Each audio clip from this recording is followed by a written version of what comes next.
All right, so let's dive into this Greenland situation. It's been in the news a lot lately with Denmark, the U.S., and, well, Greenland, of course. All this tension. You find links to everything we're talking about from Pulse Fundamentals down below in the description. Yeah, it's a complicated situation. It kind of all started with the Greenlandic premier's New Year's address. He hinted at Greenland becoming independent. And that's what got Trump riled up, right? Seems so. He wants to buy Greenland again, and he's made some comments about Denmark not handling things the way he'd like. What exactly did he say? He called their approach an unfriendly act and even questioned Greenland's defenses, even said something about them only having two dog sleds to defend themselves. Wow. So how did the Danish react to that? Well, they didn't all agree, that's for sure. We had Martin Lidegaard, he used to be foreign minister, and he was pretty clear that Greenland's not for sale. But he did say they need stronger security, maybe work with the U.S. more on that. He seemed open to talking things out. Okay, so some room for negotiation there. What about other reactions? Karsten Hunge, he handles foreign policy, had a much stronger reaction, called Trump's demands threatening, and said, basically, allies shouldn't be talking like that. So not everyone's on the same page there. It's interesting how they see things so differently. Exactly. And then you've got Henrik Kjatrup. He's a political analyst, and he thinks this is a real tough spot for Mette Frederiksen, the Danish prime minister. Says she doesn't have a lot of options here. And he noticed how different her tone was compared to Trump. Hers was a lot more subdued. So Denmark's got its hands full with this, but what about Greenland? What do they make of all this? Pele Broberg, he leads the pro-independence party there, Nalarak. He's actually encouraging Trump, says keep doing what you're doing. Hold on, really? Why would he want that? Thinks it helps their cause for independence. Believes Greenland can thrive on its own, maybe with a defense agreement with the U.S. But no, he said no American conditions. Wants to do things their own way. That's a bold stance. So they're not just caught in the middle. They're actively playing the game. Yeah, it seems that way. And to answer those comments about their defense, Troels Lund Poulsen, the Danish defense minister, stepped in, said Denmark is committed to the Arctic, wants a stronger presence there. What does that look like in practical terms? He mentioned new ships, drones, even satellite capabilities. Seems they're serious about beefing things up. So we've got Trump making demands, Denmark reacting in different ways, and Greenland pushing for independence. It's a recipe for, well, a lot of tension. What else should we be looking at here? Well, some people in Denmark see things differently. Catherine Liller, she's a commentator, conservative, thinks Trump's just doing what he said he would, keeping his promises. So she doesn't see it as aggressive or out of line? Not really, no. She thinks wanting Greenland isn't unreasonable, and she's actually critical of Denmark for not doing enough to defend it themselves. Okay, so a different perspective there for sure. Are there any other viewpoints we should be aware of? Jeppe Kofod, he was foreign minister back in 2019 when Trump tried to buy Greenland before. See some similarities to this time around. But he thinks this is worse, more dangerous. What makes him say that?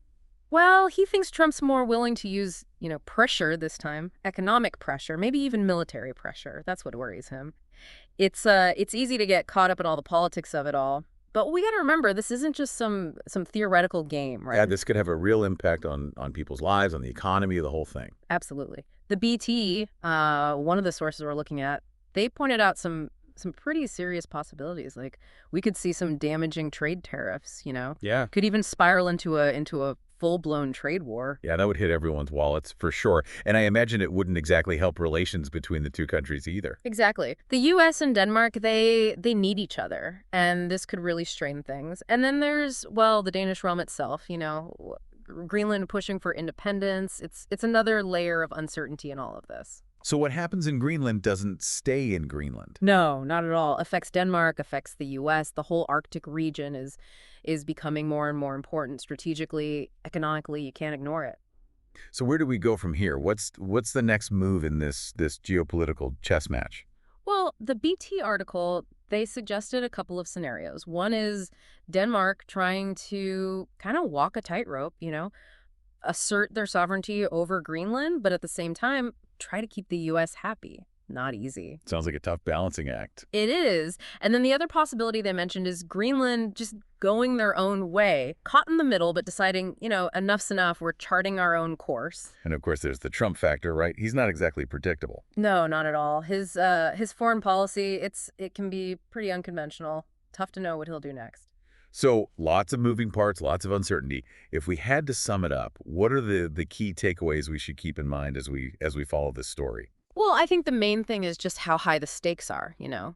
This isn't just about politics, it's about people's lives, about the balance of power in a really important region, the decisions that get made in the coming weeks, months, they could have a lasting impact. So we need to pay attention. Diplomacy, strategy, those are going to be key here. Yeah, absolutely. And a willingness to compromise. This isn't a situation with easy answers. Finding common ground, that's going to be crucial to prevent things from escalating further. A lot to digest, that's for sure. It's clear that this Greenland situation, it's not going away anytime soon. No, it's not. And it's a story that deserves our attention. We need to see how it unfolds, what it means for the Arctic and for the world as a whole, really. We've laid out the facts, the different perspectives, and well, it's a lot to take in. Yeah, it is. And we encourage everyone to dig into those sources we linked below, you know.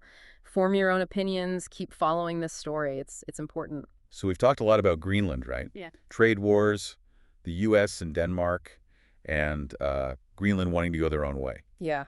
And it's easy to forget, you know, with all the politics that there are real consequences here. This isn't just some game. Right. Real people, real economies. Exactly. That BT article, they were pretty clear about that. The Wow. consequences, they could be huge, impact everyone. Give us an example. What kind of impact are we talking about? Well, think about those trade tariffs, right? Prices go up for everyone. A trade war, US and Denmark, it would disrupt everything. Global markets, economies, all over the world would feel it. And what about, the security side of things? The Arctic's becoming a pretty strategic place these days. Absolutely. More and more militarization. Countries want those resources, those shipping routes. More tension means, well, it means a higher risk of conflict. And that's a global problem, not just a regional one. And we can't forget the environment either, right?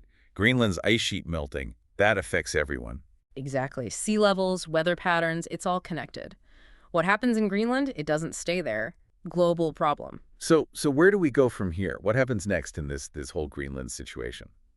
Hard to say for sure, but that BT article, they had a couple of ideas. One is, well, Denmark trying to have it both ways, you know. Hold on to Greenland, but also keep the US happy. Since impossible. Pretty much.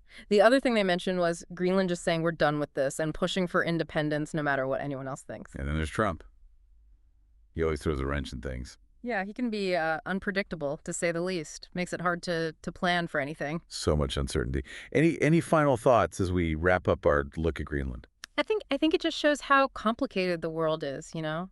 How everything's connected, decisions made in the next few weeks, they could have a really big impact on the line. Got to stay informed, stay engaged. It matters. It certainly does. Well, thank you for breaking it all down for us. And for everyone listening, check out those sources we link. Learn more. Keep up with the story. It's important stuff.